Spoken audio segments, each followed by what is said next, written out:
From the United Nations Office to the African Union, this is She Stands for Peace. I am Dr. Yemisi Akimbobola, and in this podcast, I speak with thought leaders and peace builders who share their reflections and best practices in achieving the Women, Peace and Security agenda in Africa.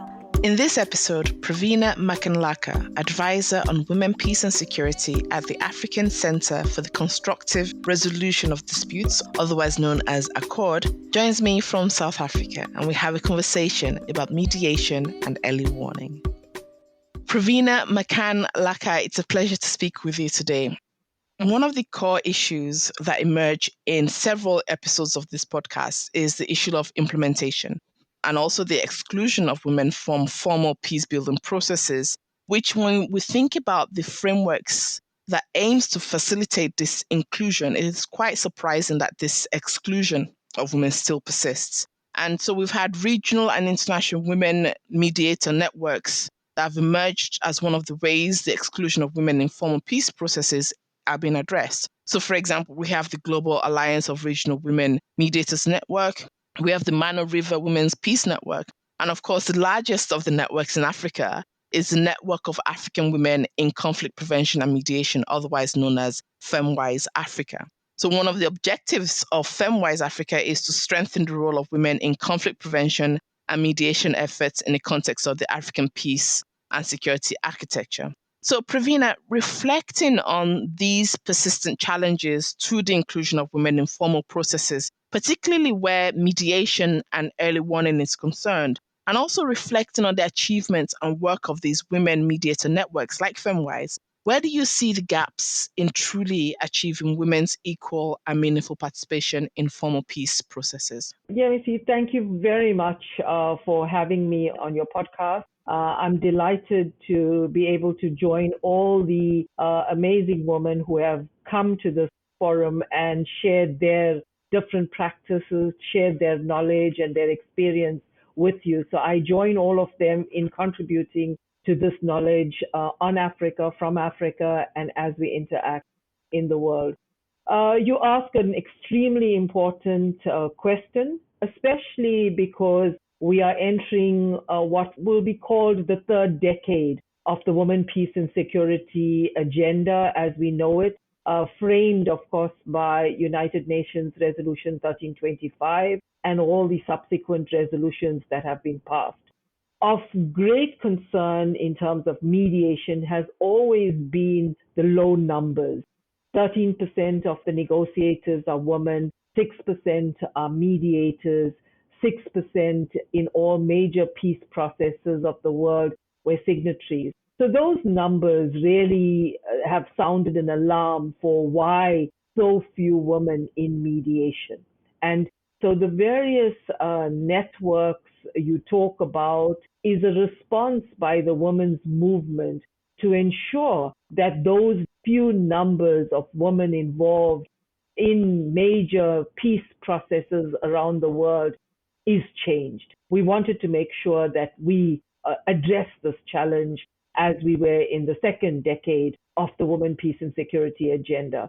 But I think like any good intervention or any good response, it has to be backed by a thorough understanding of your context, a thorough understanding of the challenges you're facing, and a thorough understanding of how should you respond, what is required to respond. So when the women mediator networks began to emerge as a trend across the continent and beyond, and I'm glad to say that some of the trends of women mediators started in Africa, including the Mano River Union Network, the Gertrude Chopin Network in South Africa, and then FemWise Africa, and followed on by networks like the Nordic Mediators Network, and then your Commonwealth, etc., and then the Global Network. But the idea of the network was to look at how we professionalize a forum that can help women prepare for mediation efforts, make sure that they had the skills, make sure that they understood the process of mediation, And we didn't have to do this, but we also used this as a strategy to ensure that we could ask the question, why are there no women mediators? You don't ask if men are trained before they go into mediations. You don't ask where are the men when you appoint them to mediation tasks. You have them. But when it came to women, you started to face the question of there weren't enough women mediators, you can't find them.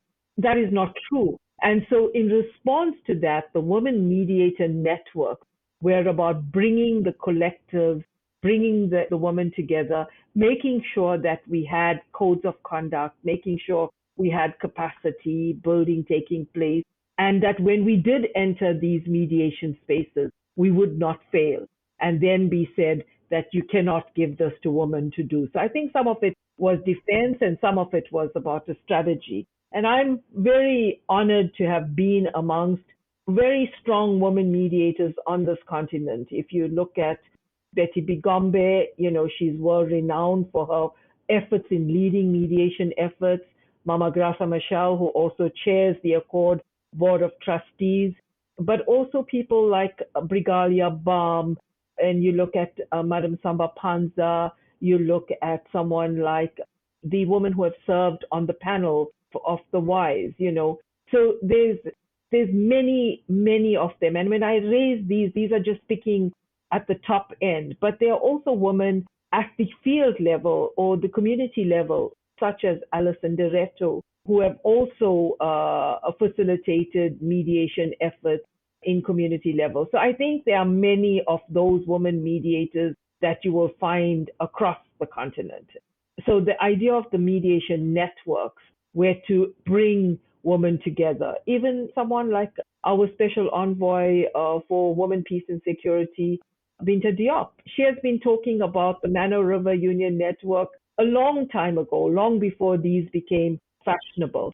So coming back to the mediation networks were a response at a time to the gaps that we were seeing in the women, peace and security agenda, especially that there weren't any women being appointed to mediation roles, but also in mediation teams, because the issue is just not about the person who stands out being the mediator. And obviously, we have to remind ourselves that mediation is only one of the many responses to conflict, and responding to resolving conflict. So that we must be alive that mediation is only one. There's problem solving, there's facilitation, there's negotiation. And mediation in particular is about a third party intervention, but the person who's selected as a mediator has to be acceptable to the parties and has to have the convening power to be able to, bring and build the confidence in the efforts towards resolving that conflict. So those are important points to remember in the selection of mediators. And then at the same time, when you look at the intervention of mediation into a conflict situation, it is about brokering between power relations. It is about bringing those with the power around the table to negotiate and reach an agreement to end the conflicts and to find a new state of going forward. And in a lot of instances, those power brokers are the political parties or the political formations that come together. And the question you have to ask yourself is, what's the representation of women in those political formations? Because that's who decides who will be at the table negotiating the peace efforts. And so if women are not represented in those political parties, represented in those political structures or commissions or committees or leagues, then it dwindles as you get up to the teams that come to the negotiations or come to the mediation process. And there are many examples that we can take from Africa. If you take Kenya as an example in terms of the post 2005 elections, and you look at, the involvement of women came to that negotiation with a common set of asks. And that had to be prepared in the sidelines of that mediation effort, also led by a benevolent mediator at that time, Mama Grasa Michelle. But at the same time, you have to ask yourself, will we be ready with a common set of asks if a conflict situation arose in our country and we had the chance to influence the mediation process? Now, I say this all very conscious that patriarchy is alive. The structural challenges we face are real: poverty, unemployment, inequality. And the face of these challenges, unfortunately, is dominated by women and children. And so these larger issues play itself into peace efforts that we are involved in across the continent. And so mediation fits within that sphere. And we then need to ensure that we conduct the proper analysis we require so that our interventions ensure meaningful participation of women, either in the form of the mediations we would want them to be mediators, but we understand that mediation is about the parties, and therefore we will want to make sure that the mediating parties or the parties there are also understanding of the issues of women and their involvement and the opportunity they have after the peace process to use this reservoir of resources to be part of the transformation and the transition you want to see in a post-conflict country. So, I think those would be my points I'd make about women mediation networks. And it has really brought to fore the reality in this area in terms of how much women want to be involved, recognized to do and use their agency and power to be involved in these processes. And I think the networks have provided that forum for this to take place.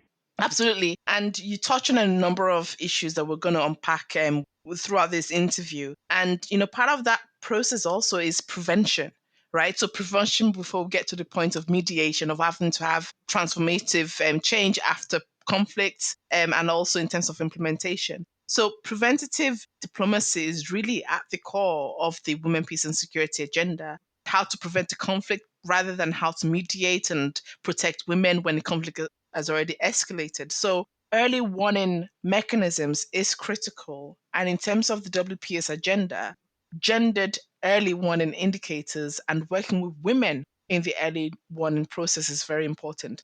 So what are your reflections on how early warning mechanisms can better cater for the WPS agenda, particularly in ensuring that gender perspectives are integrated into conflict early warning systems?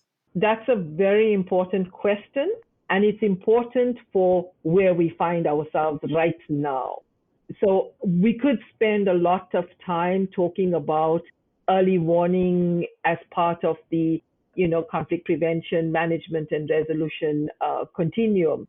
And there's a lot of criticisms, there's a lot of points raised about what has early warning allowed us to prevent.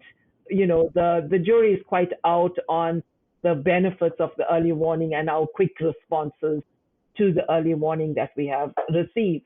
But let me remind us again, what I said earlier was that it is important to understand the context at all times. I'm a firm believer of you can't define interventions if you have not thoroughly understood the baseline, the numbers, the objective conditions on the ground, the cultural belief, the legislation in place, and how it has evolved before you can start to use early warning. So that's my first comment I would make. The second comment I would make is that it is important to understand right now, where are the conflicts? What are the conflicts about? What's the nature of the conflicts we are finding at this stage in our own histories and where we find our political space on the continent? And we have been, as a Quad, also saying this, that more and more the trend is about local and national conflicts, and conflicts emanating out of the structural issues that we face in our various countries, issues of poverty, the issues of unemployment, the issues of inequality. And we're finding, protests against service delivery.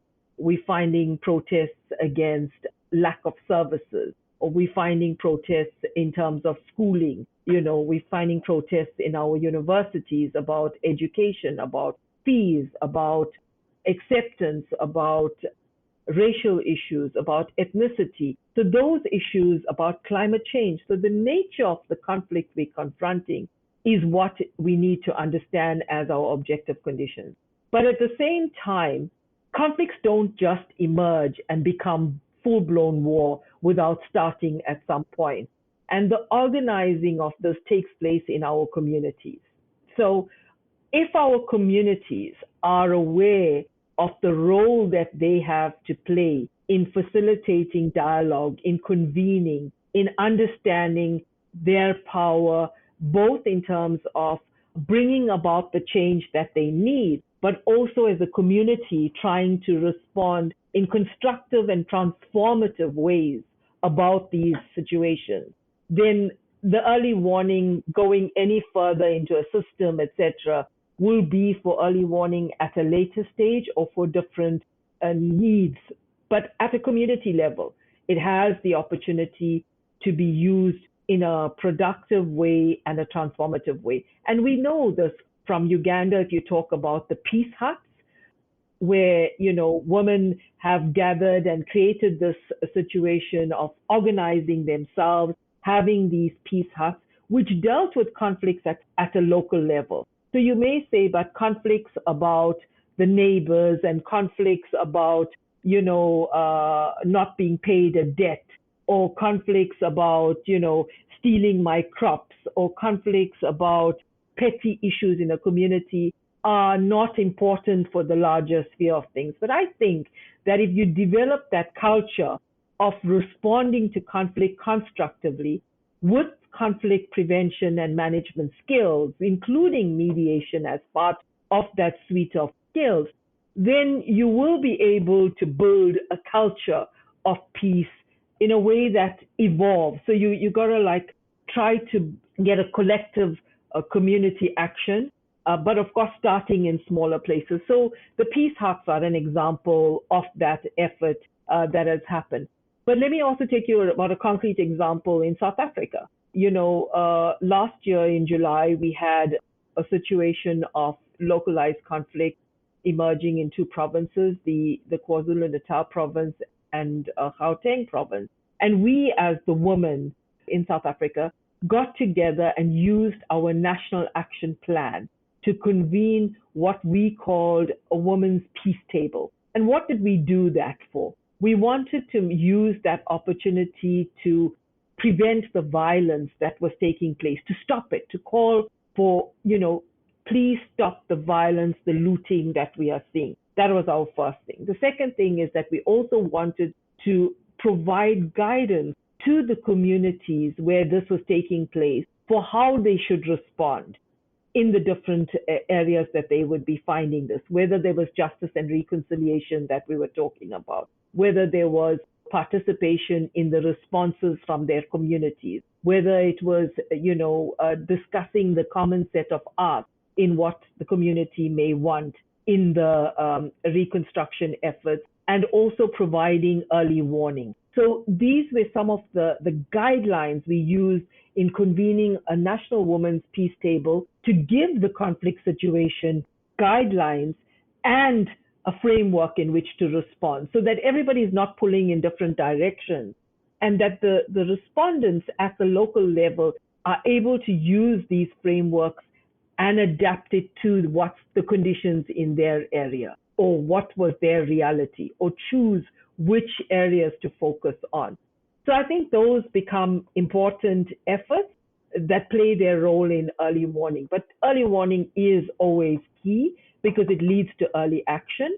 But context, what is the context? What is the state of patriarchy in that community? What are the cultural beliefs in that community? What is the gender inequality debate in that context? Because those are all the underlying factors that impact on what the responses are. And too often we look at jetting in to look at the situation at the periphery or at the, what faces us. But you've got to look under the iceberg. Absolutely. And I think that's a really great segue to my next question and point around root causes that as part of this, preventative methods like early warning systems is about understanding root causes of conflict and the trigger indicators. And for women and their experiences during conflict, so experiences like conflict related sexual and gender based violence, for example, the root causes of this, one might argue, is also rooted in the existing cultures of gender inequality in those societies. And this cultural perspective on the role and position of women in many patriarchal African societies also add to the challenges of women inclusion in the various formal processes in peace building. So, as a result of this positioning, women's representation in governance in their countries is often low. And also, we can also point to the cultural perspectives on the education of girls, right? And how that impacts on the extent to which women can then subsequently participate. So, how well have we done in Africa's WPS agenda to really identify and address the root causes that prevent women's participation in processes like early warning and mediation? And are there examples of best practices that you can point to? First, let me say that Africa is a continent of 54 nations, and each of them has very specific histories in terms of how women have mobilized, how women have organized, how women have led, how culture has played a role in that, how ethnicity has played a role in that, how structural issues have played a role in that. So we have to be very alive to that. And that's why solutions have to be locally owned, locally driven, and start in that context. I've just come back from last week being in Mozambique at a national consultation on women, peace, and security. And it was very interesting to hear inputs on, for example, DDR processes that are underway in this third decade of the women, peace, and security agenda, and where this is quite a popularized topic. And to hear that we are still looking at situations where if you don't have a gun to hand in, you do not qualify for the reparation processes. So if you went in as a bushwife, if you went in as a cook, if you were abducted, being taken for whatever role besides the combatant role, you are under represented in the DDR effort, but you are also marginalized and do not enjoy the same kind of reparations that are taking place in that space. Can we really be talking about that at this stage in this agenda? So that would be the first example. The second example is the reality of what women are confronting. So an example came up from a group of young women who have created a community project in which they want to help women who are experiencing abuse in the communities, either in their home situation, be it sexual and gender-based violence, but also an infringement of their rights. And this is the young generation who is responding with having these programs. And they have the understanding that, look, if you are experiencing gender-based violence, if your rights are being infringed, we would like you to come up and charge the perpetrator, being your husband, your father, your uncle, whoever this is, and invoke laws on the person. And the response that these young girls got from this older woman was, I can't do that. What is my alternative if I go ahead and charge this person? This is my husband. I've lived for it for so long. It's okay. I'm okay. I'm just going to stay with this. And to the dismay of the young girl who's like, how do I help her if she doesn't want to be helped?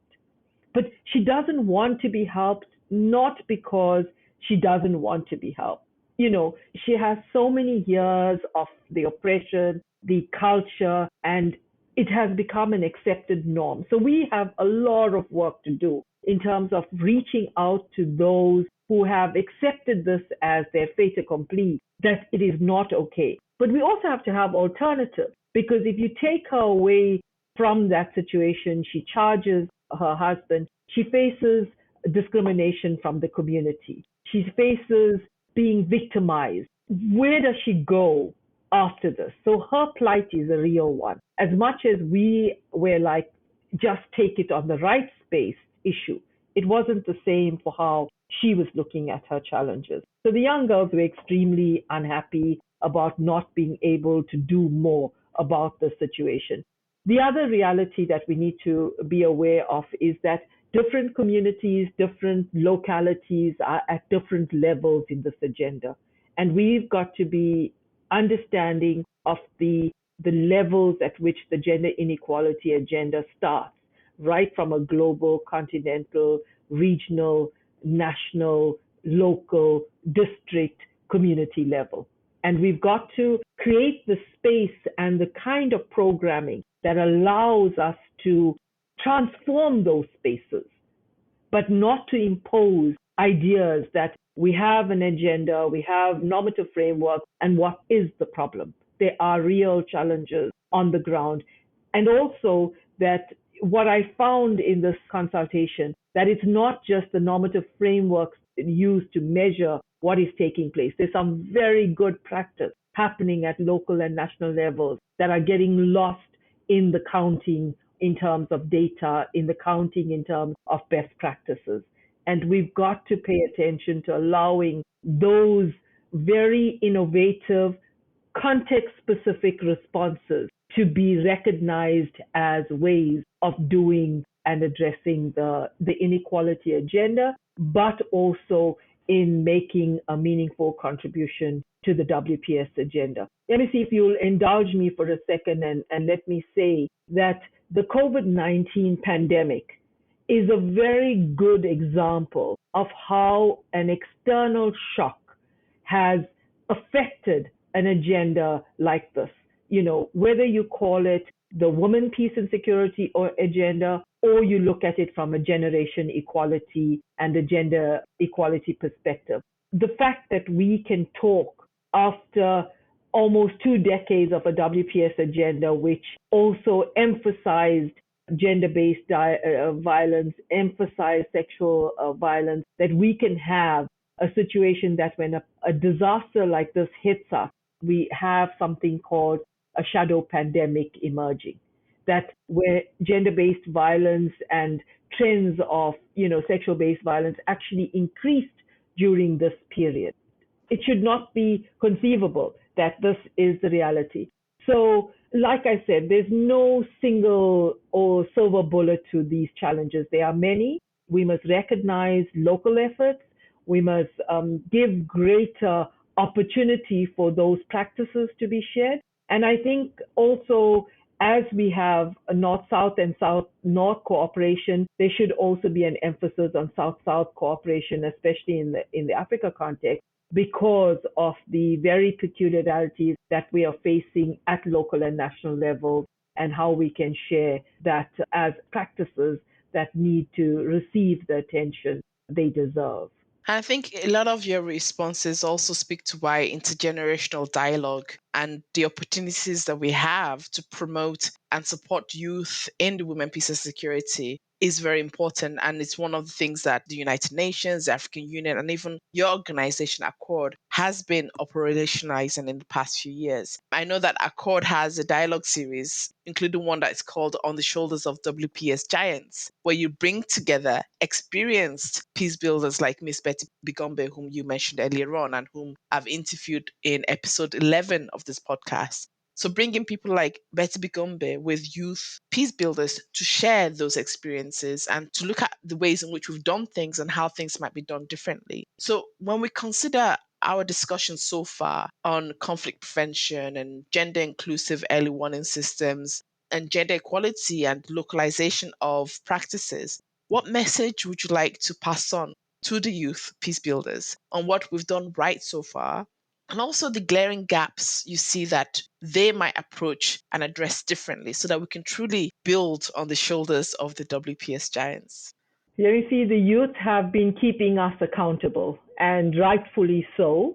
They are the future dividends of our continent, and numbers tell us that the different contexts in which we're living, this more, we talk about the IR, the whole revolution around IT, etc. So they are our new guide in this space. And the one point I would make in terms of the intergenerational dialogue. And I think right now we're talking about not just two generation spaces. I think right now in the WPS agenda, we're probably talking about 3 to 4 generation spaces. I want to call our senior mediators, our senior women leaders who have really paved the way in the space. They came at it during the rights, debate and the rights agenda, and they then were careful enough to rest the WPS on a strong rights agenda. And that is an important point. Then you come to just below the most senior is a mid-senior level of women who have also been framing this within the patriarchy and the feminist agenda and where to locate this WPS, women's rights agenda, gender inequality, etc. Then you have the implementers, I think, who came at it like, let's start to program and find a way to increase these numbers and make this a reality in our lifetime. And then you get the youth who are talking about the youth peace and security dividend. So there is these various generations. The first point I want to make about these, what I call like 4 segments of generations, is the interdependence that is there between these generations. And we should not forget that. The day we do not recognize the interdependence of these 4 spheres is the day we will lose the opportunity of the strength and power of the WPS agenda in its totality. So that's the first point I would make. I'm not very keen about there being a WPS agenda and a youth PS agenda separate. I think they exist within each other, and that's why I talk about the interdependence of the intergenerational aspects, because each one has something to strengthen this agenda for the aspirations we would like to achieve. Women's meaningful participation in peace processes, more women mediators and negotiators, women as signatories to peace agreements in peace processes, but women representing their countries, their challenges in those negotiations, not just appointed as a mediator or a negotiator, but being part of those negotiation teams so that the issues affecting women, impacting women and youth and children are part of those reconstruction frameworks, part of those agreements, part of those structural changes that we want to see through this agenda. And the numbers begin to reflect more equality than the inequality we know. So the intergenerational dialogue is a very important and timely, at this point in this agenda. And perhaps this intervention needs to be strengthened more at this time. So what we should address ourselves through the interdependence of these agendas is begin to look at what is the data that is out there on the WPS agenda and women's meaningful inclusion in peace efforts. We need to be spending a little bit more time on capturing the data, both qualitative and quantitative. We're not paying a lot of attention on the qualitative data. What are people's stories? And that's why this initiative is an important initiative. And I congratulate you on these efforts to make sure that we start to talk about the peace efforts that are taking place. So in that is the whole point of local practices, that is, it needs to be shared. And those local practices become the new goals we also use that we can aspire to, because they local efforts, they have the ingredients of success because they owned and they sustainable in that way. And then, building, trying to work together, but not all the time about we need to be coordinated. So we need another forum that coordinates us.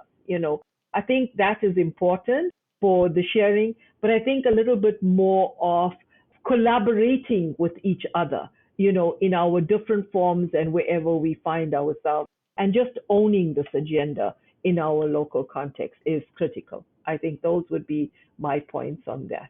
Thank you so much. Today we've talked about women's inclusion in conflict preventive methods like early warning and mediation. We've talked about intergenerational dialogue and gender inequality and localizing interventions. So to finish up our conversation, if there was one action that you would like our listeners listening today to take in relation to all of these areas we've talked about, what would that be? Keep showing up for this agenda. Fantastic. Thank you so much. Thank you, Pravina, for speaking with me today. You are welcome, Yemisi, and thank you for this great work that you're doing, and thank you for your hard questions. I think these are the questions that we need to be addressing and engaging on, and thank you for recognizing the various women leaders, our senior women leaders in this field, our mid-level, and then our generation and the generation younger. Collectively, we will make the difference. Thank you for listening to She Stands for Peace, a podcast series where thought leaders and peace builders share their reflections and best practices in the women, peace and security agenda in Africa. I am Dr. Yemisi Akimbobola, and this podcast was produced by the United Nations Office to the African Union with the generous support of the Norwegian Ministry of Foreign Affairs. Don't forget to join the conversation using the hashtag She Stands for Peace.